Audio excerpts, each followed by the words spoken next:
Genesis chapter 14. இந்த 14ஆம் அதிகாரத்தில் அப்பமும் திராட்சை ரசமும், த பிரெட் அண்ட் ஒயின், அதை பற்றி சில காரியங்களை நாம் பார்க்க போகிறோம். முதலாவதாக அப்பமும் திராட்சை ரசமும் உன்னதமான தேவனுடைய ஆசீர்வாதம். The bread and wine are blessings from the most high God. ஆதியாகமம் 14ஆம் அதிகாரம் 18-19 குறிப்பிடுகிறது.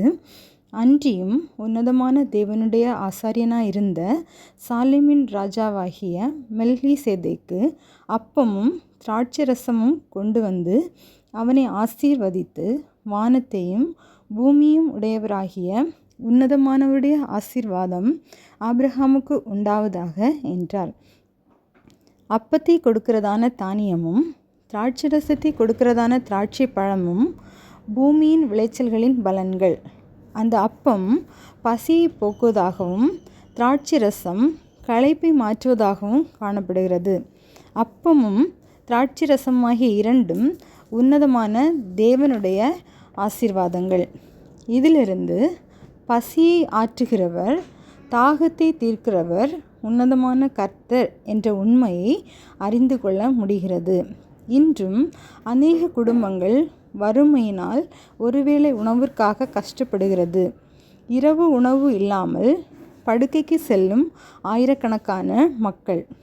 இப்படிப்பட்ட வறுமையான சூழ்நிலைகள் நம்முடைய குடும்பங்களை வாட்டும் போதும், என்று இந்த வறுமையான சூழ்நிலை மாறும் என்று உள்ளத்தை புரட்டி போடும் அளவுக்கு தாகம் நம் இருதயத்தை வாட்டும் போதும், கர்த்தர் நம்மை போஷிக்கிறவர், அவர் நம்முடைய ஆத்ம தாகத்தை தீர்க்கிறவர் என்று அவர் மேல் நம்பிக்கை வைக்கும்போது உன்னதமானவருடைய ஆசீர்வாதம் நம்முடைய குடும்பங்களையும் நிரப்ப வல்லமையுடையதாக இருக்கிறது. அது மட்டுமல்ல, நாமும் பசி உள்ளவர்களை ஆதரிப்பதற்காக படைக்கப்பட்டவர்கள் என்பதை உணர்ந்து செயல்பட அழைக்கப்படுகிறோம்.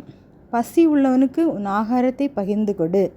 நம்முடைய ஆசீர்வாதங்களும் இல்லாதவர்களோடு பகிர்ந்தளிக்கப்பட வேண்டியவைகளே. இரண்டாவதாக, அப்பத்தையும் திராட்சை ரசத்தையும் நமக்கு தந்த உன்னதமான கர்த்தர் ஸ்தோத்திரிக்கப்படத்தக்கவர். Praise be to the most high God who has given us bread and wine. ஆதியாகமம் 14:23 குறிப்பிடப்பட்டிருக்கிறது. பூமியையும் வானத்தையும் உடையவராகிய உன்னதமான தேவனாகிய கர்த்தருக்கு நேராக என் கையை உயர்த்துகிறேன். அன்றன்றுள்ள அப்பத்தை இன்று எனக்கு தாரும் என்று அனுதினமும் ஜெபிக்கிறோம். அந்த அப்பத்தையும் திராட்சை ரசத்தையும் அளவில்லாமலும் குறைவில்லாமலும் அந்தந்த நேரத்தில் நமக்கு தருகிறதான கர்த்தர் ஸ்தோத்தரிக்கப்படத்தக்கவர் என்பதை உணர்ந்து நம்முடைய வாய் எப்போதும் துதியினால் நிறைந்திருக்க வேண்டும். எப்போதும் நமக்கு இல்லாதவைகளை குறித்து புலம்புகிறதும் மற்றவர்களை குறித்து பேசுகிறதுமான நம்முடைய வாயை ஒவ்வொரு நொடி பொழுதும் ஸ்தோத்திரிக்க பயன்படுத்துவோம். அப்படி பயன்படுத்தும் போது நிச்சயமாகவே இல்லாமைகள், குறைவுகள் இவைகளெல்லாம் கிறிஸ்து இயேசுவுக்குள் நிறைவாக்கப்படும். என் தேவன் தம்முடைய ஐஸ்வர்யத்தின்படி உங்கள் குறைவுகளை எல்லாம் கிறிஸ்து இயேசுவுக்குள் நிறைவாக்குவார். துதித்தலே இன்பமும் ஏற்றதுமாய் இருக்கிறது. இப்படி இன்பமும் ஏற்றதுமான காரியத்தை அனுதினமும் வாழ்க்கையின் நடைமுறையாக்குவோம். கர்த்தருடைய நாமம் மகிமைப்படுவதாக. சகல ஆசீர்வாதத்திற்கும் ஊற்றும் உறைவிடவுமாயிருக்கிற எங்கள் நல்ல தகப்பனே, இந்த நாளிலும் அப்பமும் திராட்சை ரசமும் என்பதை பற்றி சில காரியங்களை நாங்கள் அறிந்து கொள்ள எங்களுக்கு உதவி செய்தீங்க.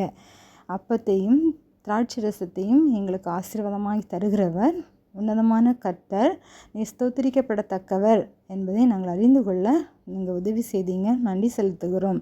நாங்களும் இல்லாதவர்களோடு, பசி உள்ளவர்களோடு நீர் எங்களுக்கு தந்த ஆசீர்வாதங்களை பகிர்ந்தளிக்கவும் எங்களுக்கு உதவி செய்யுங்க. அவர்களை கிறிஸ்துவுக்குள்ளாய் வழிநடத்தவும் எங்களுக்கு கிருபை பாராட்டுங்க.